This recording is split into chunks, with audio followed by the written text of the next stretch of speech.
അവശ നാടകത്തിന് ശേഷം ആരോഗ്യമന്ത്രി വീണ ജോർജ് വീട്ടിൽ അടങ്ങിയൊതുങ്ങിയിരിക്കാമെന്നൊക്കെയാണ് വിചാരിച്ചിരുന്നത്. പക്ഷേ ഈ ആഴ്ചത്തെ വാരഫലമനുസരിച്ച് കോടതി വരാന്ത കയറിയിറങ്ങാനാണ് യോഗം. മന്ത്രിയുടെ നാടകത്തിന് ഇനി കോടതിയാണ് മറുപടി നൽകുക. കുറച്ചു കാലത്തേക്ക് ജയിൽ വിഭവങ്ങൾ രുചിക്കാനുള്ള വകുപ്പുകൾ അടങ്ങിയ പരാതി മന്ത്രിക്കെതിരെ കോടതി സമക്ഷം എത്തിക്കഴിഞ്ഞു. മന്ത്രി വീണ ജോർജിനും ഗൺമാനുമെതിരെ മുൻ mayor advocate T O Mohanan കോടതിയെ സമീപിച്ചു. KSU നേതാക്കളെ ജയിലിലടയ്ക്കാൻ മന്ത്രിയും ഗൺമാനും ചേർന്ന് കള്ളക്കഥ ഉണ്ടാക്കിയെന്നാരോപിച്ചാണ് കണ്ണൂർ ഫസ്റ്റ് ക്ലാസ് മജിസ്ട്രേറ്റ് കോടതി 2 കേസ് ഫയൽ ചെയ്തിരിക്കുന്നത്.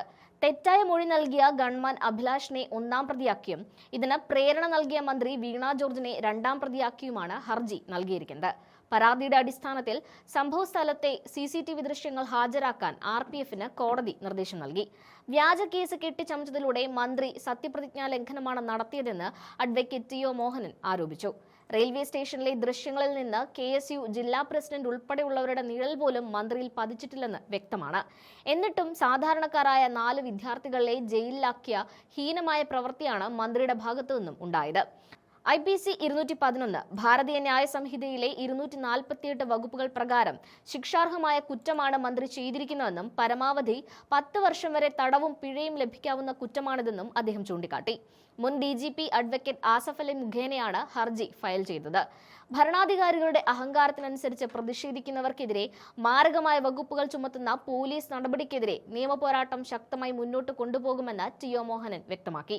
KSU നടത്തിയ കരിങ്കൊടി പ്രതിഷേധത്തിൽ മന്ത്രിക്ക് കഴുത്തിന് സാരമായി പരിക്കേറ്റെന്നും മന്ത്രി വിദ്യാർത്ഥികൾ കയ്യേറ്റം ചെയ്തെന്നുമൊക്കെയായിരുന്നു വാർത്തകൾ. പക്ഷേ CPM അടക്കം പുറത്തുവിട്ട ദൃശ്യങ്ങളിൽ KSU പ്രവർത്തകർ മന്ത്രിയുടെ അയലത്തുപോലും എത്തിയില്ല എന്നത് കേരളം ഒട്ടുക്ക് കണ്ടതോടെ ആ ജാള്യത മറയ്ക്കാൻ ആശുപത്രി കിടക്ക് വിട്ടോടിയ മന്ത്രിയുടെ ഓട്ടം അവസാനിച്ചത് തിരുവനന്തപുരത്താണ്.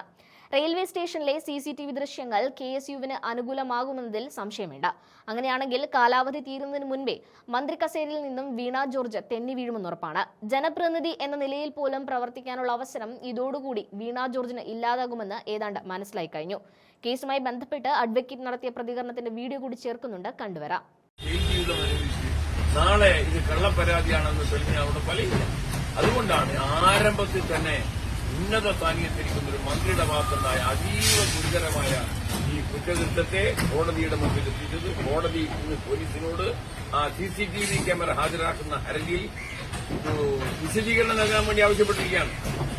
CCTV ക്യാമറയുടെ ദൃശ്യങ്ങൾ ഹാജരാക്കാൻ വേണ്ടിയുള്ള ഹർജിയാണ് പരാതിയോടൊപ്പം കൊടുത്തിരിക്കുന്നത്. ആ CCTV ക്യാമറ കോടതി കാണട്ടെ. കോടതി കണ്ടാൽ ആ നടന്നിരിക്കുന്ന സംഭവങ്ങൾ കോടതി കണ്ട് വിലയിരുത്തട്ടെ. എന്നതിന് ശേഷം മതി ബാക്കിയുള്ള കാര്യങ്ങൾ. കള്ളത്തരം പറഞ്ഞ് കള്ളത്തരത്തിന്റെ ഏറ്റവും വലിയ വക്താവായി ഒരു ബ്രാൻഡ് അംബാസഡർ, കളവിന്റെ ബ്രാൻഡ് അംബാസഡറായി കേരളത്തിലെ മന്ത്രി അധംപതിച്ചു എന്നതിന്റെ ദുഃഖകരമായ കാര്യമാണ് കോടതിയിൽ നമുക്ക് പറയേണ്ടി വന്നത്.